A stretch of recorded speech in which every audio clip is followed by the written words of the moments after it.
اب ان کا ارادہ بنا کہ میں اپنے باغ میں نا دیوار پیدا کر لوں، دیوار مار لوں۔ تو وہ جو ان کا پڑوسی تھا نا، اس کے باغ کا کھجوروں کا ایک درخت ان کی دیوار کے اندر آتا تھا۔ اس کی خواہش یہ ہوئی کہ یہ بھی کبھی مجھے مل جائے تو میری دیوار ذرا سیدھی ہو جائے گی۔ اس شخص نے کہا جی میں نے اس کو بھی کہہ دیا ہے اور آپ سے بھی عرض کرتا ہوں، میں نے نہیں بیچنا اپنا یہ درخت۔ حضرت ابو دحداء نے جب یہ دیکھا نا کہ یہ حضور کو انکار کر رہا ہے اور حضور کی چاہت ہے ایک درخت کی، تمہیں پتہ ہے میرے پاس ایک باغ ہے پورا؟ کا پتہ ہے؟ کہا تمہیں یہ بھی پتہ ہے میرے باغ میں 600 درخت ہے؟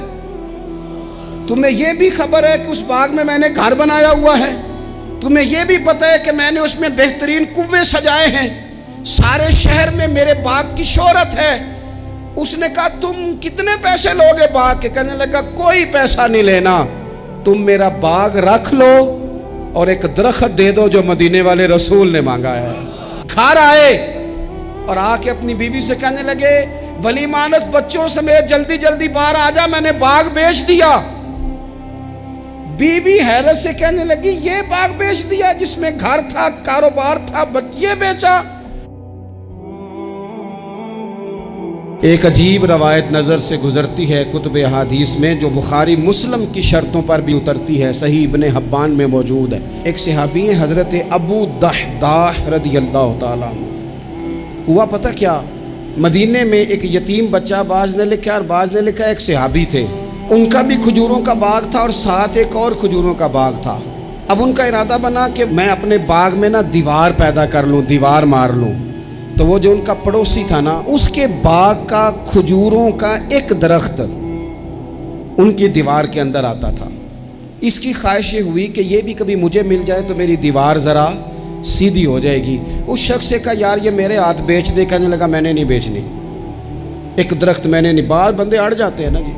وہ صحابی یا وہ یتیم بچہ حضور کی بارگاہ میں حاضر ہوئے، کہا یا رسول اللہ صلی اللہ علیہ وسلم میری دیوار ٹیڑھی ہو جائے گی اور پھر میں پیسوں سے خریدنا چاہتا ہوں، آپ میری سفارش کر دیں کہ یہ ایک درخت مجھے دے دیں تاکہ میں اپنی دیوار سیدھی کر لوں۔ اللہ کے محبوب صلی اللہ علیہ وسلم نے خود بلا کے اس شخص سے کہا کہ میاں یہ تم اس طرح کرو، یہ شخص کوئی قبضہ نہیں کرنا چاہ رہا، کوئی جبر نہیں کرنا چاہ رہا، اور ہم بھی جو تمہیں پوچھ رہے ہیں وہ بھی اس دائرے میں پوچھ رہے ہیں کہ اگر تم راضی ہو تو ہم یہ کام کریں گے۔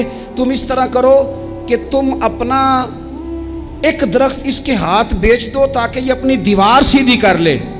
اللہ اکبر۔ اس شخص نے کہا جی میں نے اس کو بھی کہہ دیا ہے اور آپ سے بھی عرض کرتا ہوں، میں نے نہیں بیچنا اپنا یہ درخت۔ حضور نے بھی فرمایا، اب اسلام سختی کرتا نہیں۔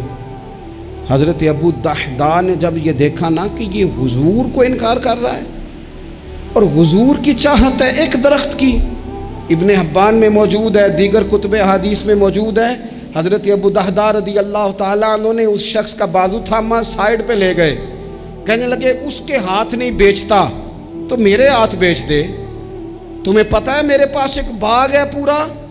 کا پتہ ہے؟ کہا تمہیں یہ بھی پتہ ہے میرے باغ میں 600 درخت ہے؟ تمہیں یہ بھی خبر ہے کہ اس باغ میں میں نے گھر بنایا ہوا ہے؟ تمہیں یہ بھی پتہ ہے کہ میں نے اس میں بہترین کنویں سجائے ہیں؟ سارے شہر میں میرے باغ کی شہرت ہے۔ اس نے کہا تم کتنے پیسے لوگے باغ کے؟ کہنے لگا کوئی پیسہ نہیں لینا، تم میرا باغ رکھ لو اور ایک درخت دے دو جو مدینے والے رسول نے مانگا ہے۔ وہ ایک درخت بس مجھے چاہیے، ایک درخت، جیم جان دا کچھ وسا نہیں ہو، اے جان یار نو دے تے آزاد ہو جا، اس سے دل دہن فساد سارے، دل بر نو دے تے شاد ہو جا، بس وہ ایک جو میرے نبی کو پسند آ گیا ہے وہ تو دے دے، بس بات ختم ہو گئی۔ اس شخص نے سر سے لے کے پاؤں تک دیکھا، کہنے لگے مذاق تو نہیں کر رہے؟ کہنے لگے ہم تو ویسے ہی نہیں کرتے، اور یہ بات مدینے والے محبوب کی چاہت کی ہے۔ اس نے کہا یہ کون سا سودا ہے؟ فرمایا یہ من کا سودا ہے، تیری سمجھ میں آئے نہ آئے مجھے غرض نہیں، لیکن تو لیتا ہے؟ اس نے کہا بالکل ٹھیک ہے، میں تیار ہوں، آپ وہ ایک درخت لے لیں اور یہ باغ مجھے دے دیں۔ حضرت ابو دحداء آئے، کہنے لگے سونیا آپ کی چاہت تھی نا، ہم نے نہ کبھی قطرے پہ غور کیا اور نہ دریا دیکھا، بس جہاں تیری جھلک دیکھی وہیں ڈوب گئے، اور سانو قید سجن دا گہنا ہے۔ او جینج رکھے ایسا اونج رہنا ہے۔ یا رسول اللہ صلی اللہ علیہ وسلم آپ کو پسند آ گیا، میں نے خرید لیا۔ میرے محبوب نے نظر اٹھائی اور پھر کریم فرمانے لگے ابو دحدہ میں دیکھ رہا ہوں تیرے لیے رب نے جنت میں بڑے درخت لٹکا دیے ہیں، تیرے لیے بڑی کھجوریں لٹک رہی ہیں، کمال ہو گیا۔ حضرت ابو دحدہ رضی اللہ تعالیٰ عنہ باغ کے اندر رہائش تھی، گھر آئے اور آ کے اپنی بیوی سے کہنے لگے بھلی مانس بچوں سمیت جلدی جلدی باہر آ جا، میں نے باغ بیچ دیا۔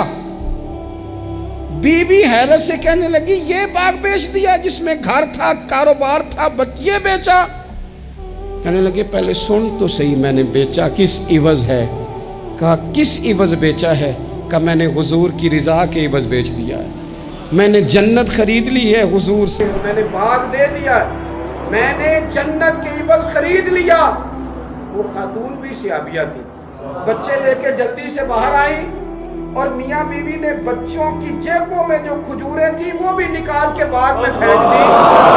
بیوی کہنے لگی مبارک ہو، میں بڑی خوش ہوں، جو سودا تو نے آج کیا ہے یہ بڑا ہی نفع والا کیا ہے، یہ بڑا نفع والا سودا کیا ہے، یہ بڑا نفع والا سودا جو آج آپ سانو تے قید سجن کا لینا ہے، وہ جیب رکھے اونج رہنا ہے۔ حضور کو مکہ بھی بڑا ہی پیارا، اس شہر سے بھی رسول کائنات کو بڑی ہی محبت، لیکن پتہ ہے مسلمانوں کو مدینے سے اتنا پیار کیوں ہے؟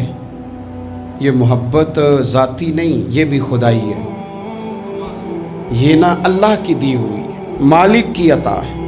حضور نے دعا فرمائی مدینے کی محبت کے لیے، نبی پاک نے، جو ہمارے سینے مچلتے ہیں، دل تڑپتے ہیں، ہماری اولادیں روتی ہیں، ہم سب کچھ قربان کر کے بھی اس شہر نور میں جانا چاہتے ہیں، تو یہ خدائی فیصلہ ہے، اللہ کی پیدا کی ہوئی محبت ہے۔